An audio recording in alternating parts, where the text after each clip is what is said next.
You know the old adage about buses, right? You wait for one for ages, then two turn up.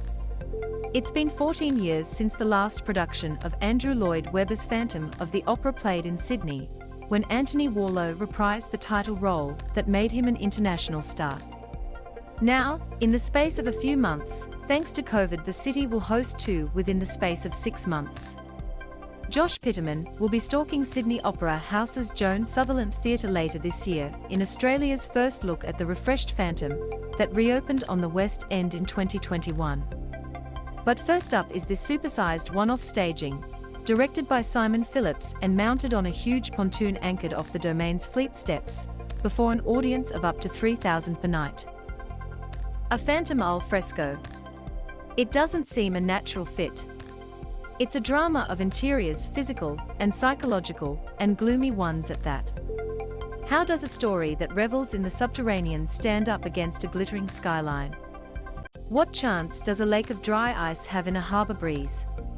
Where the heck is the hanging point for the swinging chandelier? The bulk of the credit should go to designer Gabriella Tilesova for making Phantom work as well as it does. Her set makes this outsized experience feel surprisingly intimate. In the hands of designer Gabriella Tilesova, the set with its sweeping staircase and tower of theatre boxes feels surprisingly intimate. Opera Australia. Phantom is a simple story, and often in the hands of actors in pairs or threes. Under Tilesova's eye, on a stage that's more than twice as large as any indoor stage in Australia, nothing about the drama is made to seem puny. Phillips has cast a mix of new stars and old hands. The leading trio, Joshua Robson, Georgina Hobson and Callum Francis, are making their Phantom debuts. There are some notable show veterans on hand, too. Taking leave from the Broadway production, Marie Johnson gives us her Madame Gyri. Michael Cormick, who played Raoul on the West End for 2.5 years, is Piterman. Robson brings bounding energy and a booming voice to the title role. Stentorian when the melodrama is at maximum, he's also adept at giving us the G-forces of the Phantom's rollercoasting emotions. Hobson is an ideal match as Christine. Her color, control and range are apparent throughout. Raoul is easy enough to make dashing, but Francis captures his callowness and sensitivity, too. Cormick and Martin Cruz are excellent value as theatre managers Piterman and Andre. Soprano Naomi Johns is funny and vocally fabulous as the tempestuous Carlotta, and perfectly partnered by Paul Tarbone as the comic tenor Ubaldo Piangi. Michael Cormick and Martin Cruz are excellent value as theatre managers Piterman and Andre.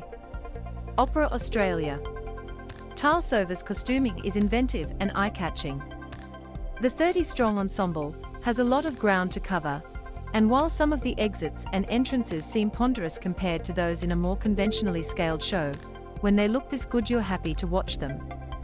The aforementioned chariot descent looks a little silly. The chandelier crash is probably the slowest I've ever seen. It's enormous, but it lands gently, like a wounded UFO. A spurt of fireworks goes up, as if triggered by an electrical malfunction.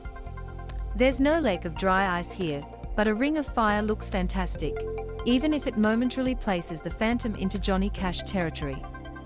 But the climax of the piece, and the Phantom's final disappearing act, miss some beats on this occasion and need fine-tuning.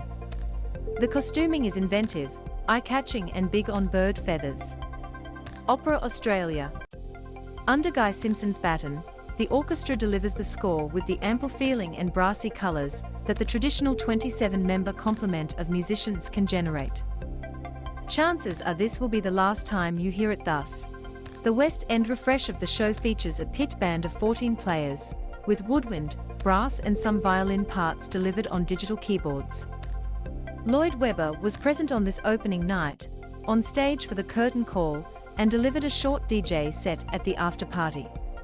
He brought some meteorological good fortune with him. Moody skies had everyone primed for a drenching at some point, but the rain stayed away until 10 minutes after curtain call. Opera on the Harbour shows are designed to withstand a soaking and don't stop for anything but the worst. Make sure, in this La Nina phase, you're ready for anything. Phantom of the Opera plays on Sydney Harbour until the 24th of April.